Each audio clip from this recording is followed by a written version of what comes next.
Esleysile Muhallibi Emincan Toxtiyarov. Hey bir kuni menimu esleysile, yetmigenle qadrimge yetsile. Oğlan idi bolganda qandaq oğlan, dep menaqde şartqı o sözleysile. İcadımdın eksimni izdeysile, sığınıştın örtünüp kineysile. Tuprağımның bişida dua kılıp, baqiylıqdın cennetni tileysile. Hey bir kuni menimu esleysile, gülle bilen kabrimni bezeysile.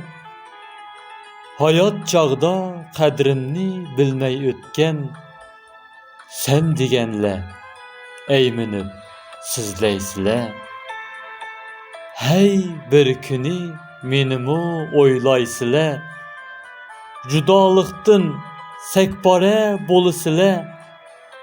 Hayat çağda qiymıgan gülünlani, tuprağımga amalsız koyisile.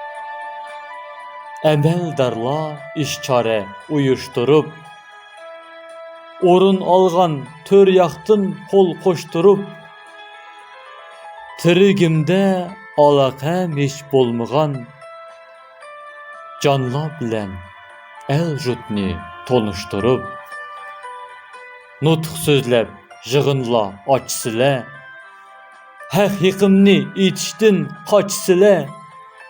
Tirigimde qiymıgan ahcanlani, hatirleş toyumda çaçsile. Hey bir kuni menimu oylaysile, qarab şunda resmimge toymaysile. Jutumuzdan yetilgen şairdi dep, eslep belkim toyumni oynaysile. Maqtaysile, hay hay hay maqtaysile. Şiirimni besbesli yatlaysile.